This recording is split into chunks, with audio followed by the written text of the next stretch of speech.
In China, an electric car can now recover a huge chunk of its battery in about the time Americans spend filling a gas tank. 5 minutes. Not half an hour, not 20 minutes. 5. BYD says its newest battery can move from 10% to 70% in 5 minutes, and it says the same battery can reach 97% in 9 minutes. The charger feeding it can deliver as much as 1,500 kilowatts through one connector. For perspective, many American highway fast chargers top out around 350 kilowatts. Electrify America opened a 20-charger California site this summer with chargers rated up to 350 kilowatts. Tesla's newer V4 hardware can reach 500 kilowatts per charging post. So China didn't invent electricity. America somehow missed. Something more interesting happened. China started designing the car, battery, charger, and grid connection together.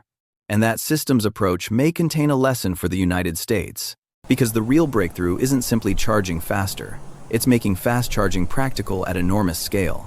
Before we go further, 5-minute charging does not mean every Chinese EV goes from empty to full in 5 minutes.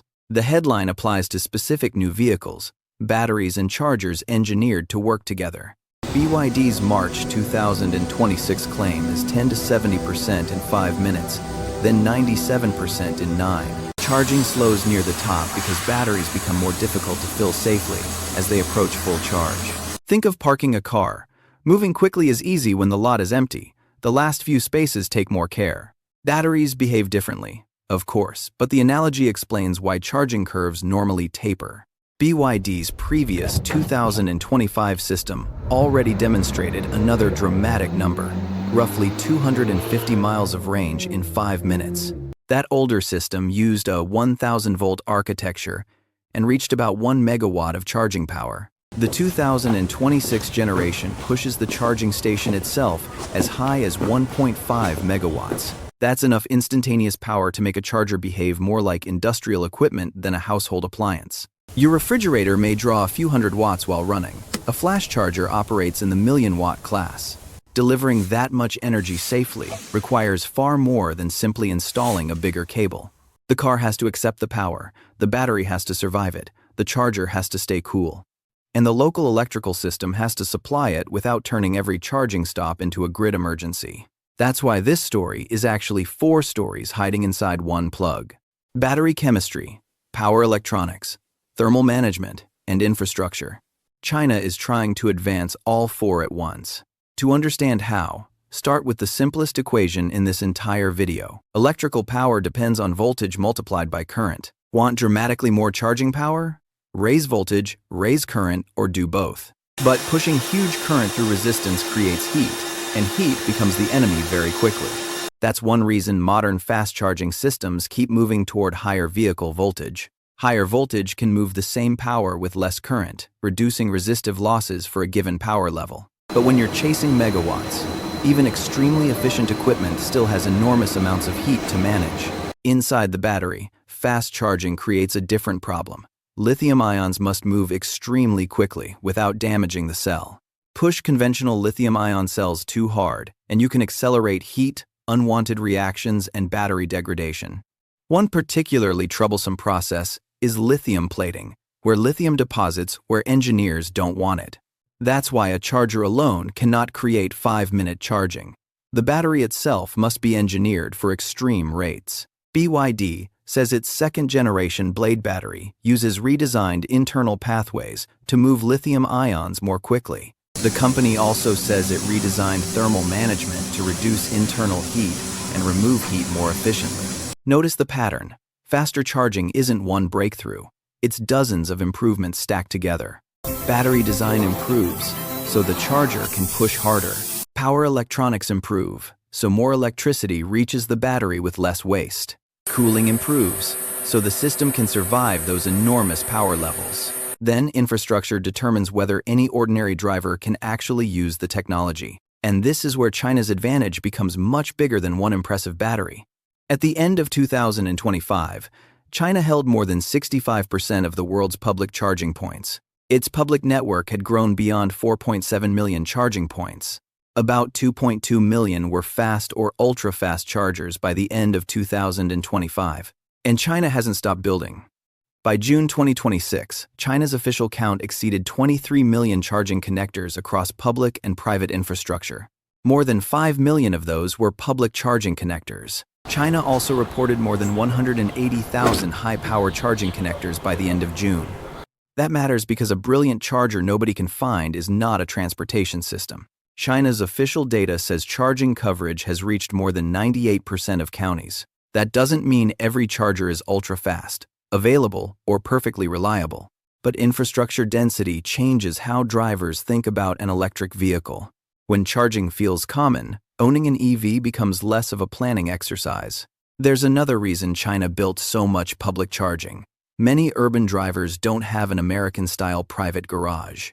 The IEA says access to private home charging is generally more limited in China than in the United States. That difference alone explains part of why the two countries built very different charging systems.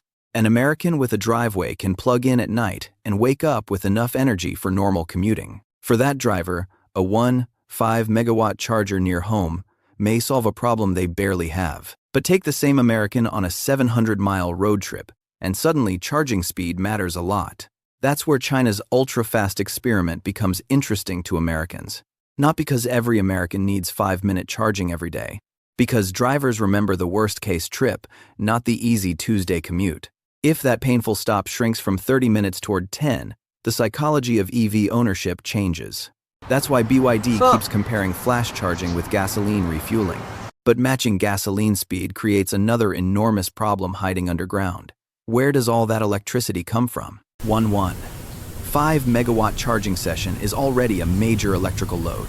Now imagine several vehicles trying to pull extreme power at exactly the same time.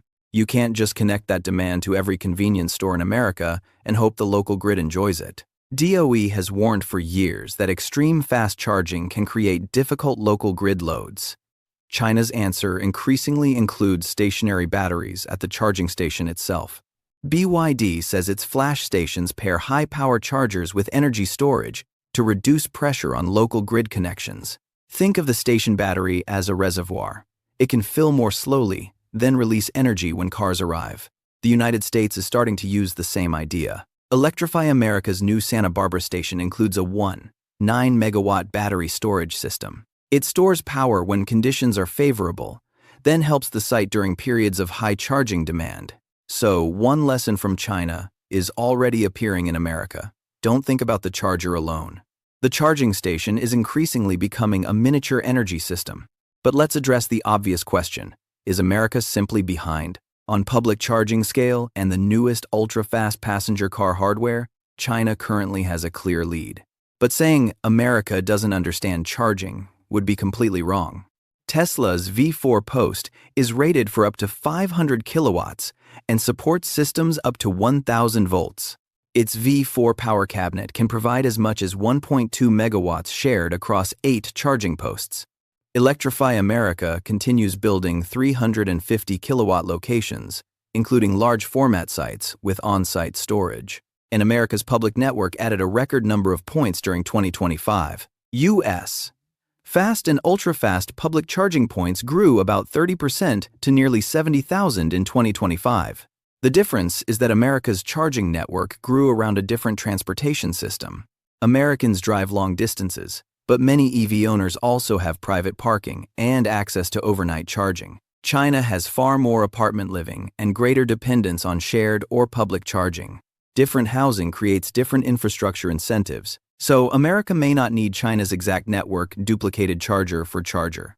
But America can study what happens when batteries, chargers, storage, and vehicle architecture are developed together. That's arguably China's biggest advantage here: vertical integration. BYD isn't only buying batteries for its cars. Batteries were its original business. It designs batteries, vehicles, power electronics, and increasingly the charging infrastructure around them. When engineers change the battery, they can redesign the vehicle and charger around the change. Traditional automakers often depend on a larger collection of independent suppliers and charging networks. That supplier diversity creates competition and specialization, but it can make system-wide change more complicated. America has actually been solving one major piece of that fragmentation through charging standard convergence.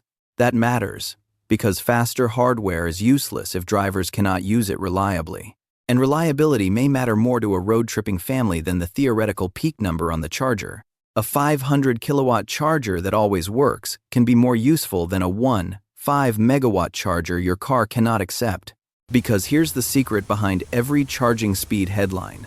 The car decides how much power it can actually take. Plug an older EV into a newer charger, and the station cannot magically rewrite the vehicle's battery chemistry. The vehicle's battery management system determines a safe charging curve based on temperature, state of charge, and cell conditions. That's also why cold weather has historically punished charging speeds. BYD says its new battery can charge from 20 to 97% in about 12 minutes at -30 Celsius.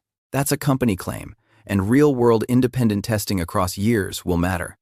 Battery life matters because saving 20 minutes today is not impressive if it destroys expensive capacity tomorrow. Extreme fast charging research has long focused on heat, lithium plating, and long-term degradation. So, one viral charging test cannot tell us what 10 years of ownership will look like. That's why durability data may eventually be more important than peak charging power. There's also a simple economic question. Who pays for all this electrical infrastructure? High-power chargers require expensive equipment, utility upgrades, cooling, and sometimes on-site batteries.